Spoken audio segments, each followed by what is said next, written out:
بسم الله الرحمن الرحيم. عن الحسن مرسلا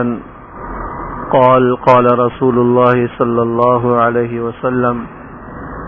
من جاءه الموت وهو يطلب العلم ليحيي به الإسلام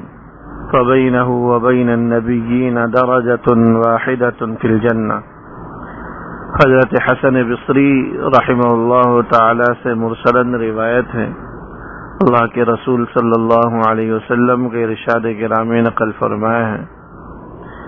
کہ جس آدمی کو علم حاصل کرتے ہوئے موت آ جائے اور اس نے علم اس لیے حاصل کیا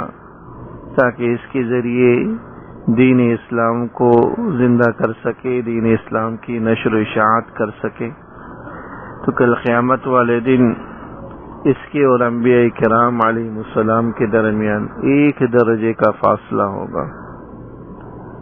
یہ مرسل روایت ہے۔ مرسل روایت کل بھی ذکر آیا تھا، وہ کہلاتی ہیں جس کو کسی تابعی نے بیان کیا ہو، درمیان میں کسی صحابی کا ذکر نہ ہو۔ تابعی وہ شخصیات کہلاتی ہیں جن کو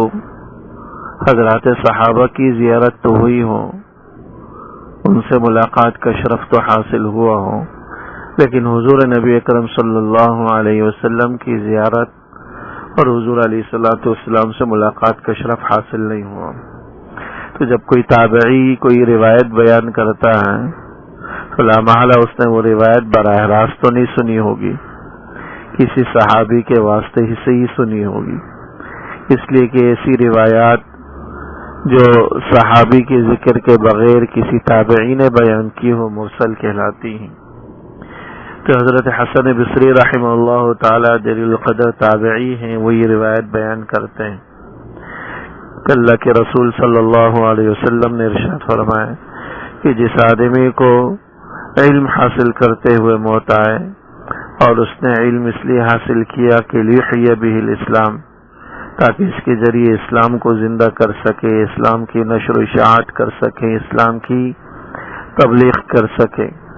تو کل قیامت والے دن جنت میں اس حال میں ہوگا کہ اس کے اور انبیاء کرام علیہم الصلوۃ والسلام کے درمیان ایک درجے کا فاصلہ ہوگا۔ بعض کتابوں کے اندر یہ تفصیل لکھی ہے کہ جنت کے کل 100 درجات ہیں جو انبیاء کرام علیہ السلام کو اللہ جل شانہ عطا فرمائے گا، اور جو 100 کے 100 درجات انبیاء کرام علیہ السلام کو عطا ہوں گے، جبکہ حضرات علماء کو 99 درجات عطا ہوں گے۔ یوں ان کے اور انبیاء کے درمیان ایک درجے کا فاصلہ رہ جائے گا۔ اور یہ روایت تو آپ نے سنی ہوگی کہ علماء انبیاء کرام علیہ السلام کے وارث ہیں، اور یہ وراثت علم کے اندر ہی ہے، دنیاوی مال و متاع اور دنیاوی اسباب کے اندر نہیں۔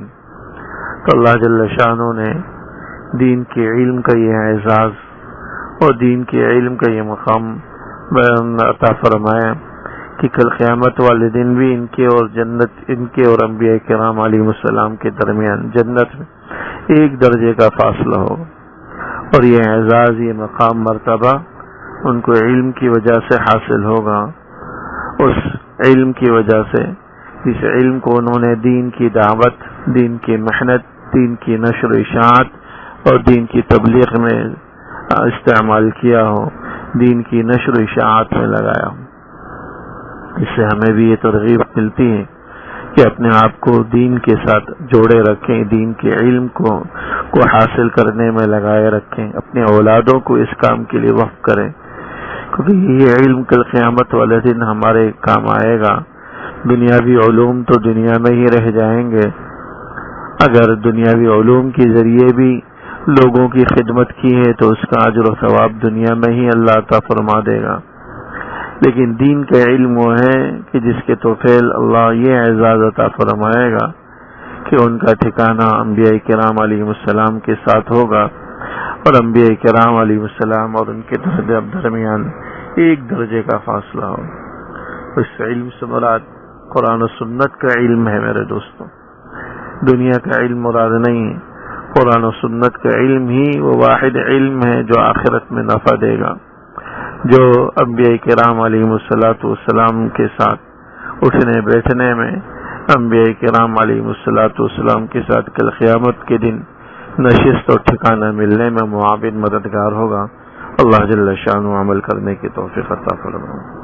وصلی اللہ تعالی علی خیر خلقہ محمد وآلہ وصحبہ اجمعین، آمین برحمتک یا ارحم الراحمین۔